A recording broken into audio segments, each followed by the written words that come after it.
लक्षात आलं इथे, येथे जागृत रामदास विलसे जोल्या जना उद्धरी.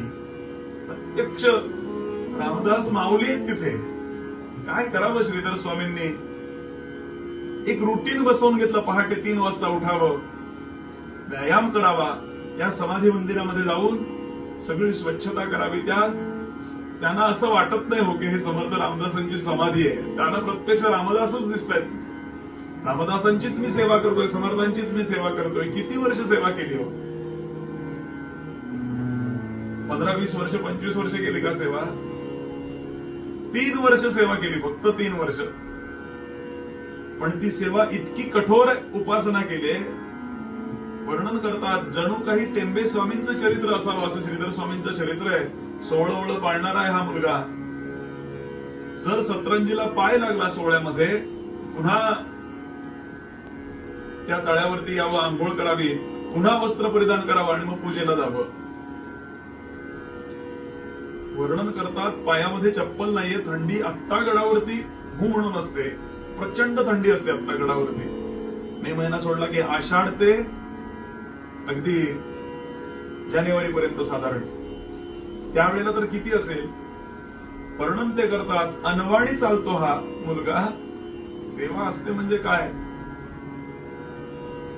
ते पाय फुटले की त्यातून जे रक्त यायचं, त्या रक्ताचे छप्पे उमटायचे त्या पायऱ्यांवरती. पण कधी देहाचा विचार केला नाही या श्रीधरानं. आणि अशी अखंड 3 वर्ष सेवा केली. सद्गुरूंना कळवळा आला, काय करतोय हा?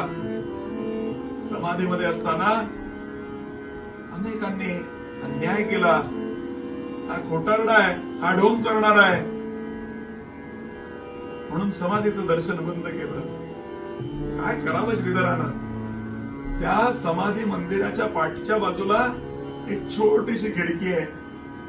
त्या खिडकीतूनच समर्थांचं दर्शन घ्यावं. समर्था, काय व्यवस्था असेल तुमची मला माहिती नाही. माझी तुम्ही परीक्षा बघताय का तेही मला माहिती. रोज संध्याकाळी जाऊन हा रडतो, माझ्यावर कृपा करा, माझ्यावर कृपा करा. समर्था, पाठीमागून दर्शन घेतो हा.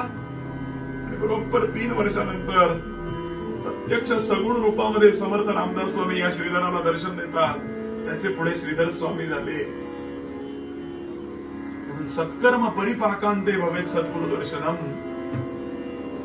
इतकं ते करावं लागेल, तेव्हा जरा कुठे आपल्यावरती कृपा करतील सद्गुरु. म्हणून अधिकार संपन्न सत्पुरुष माझ्या जीवनामध्ये कधी येतील?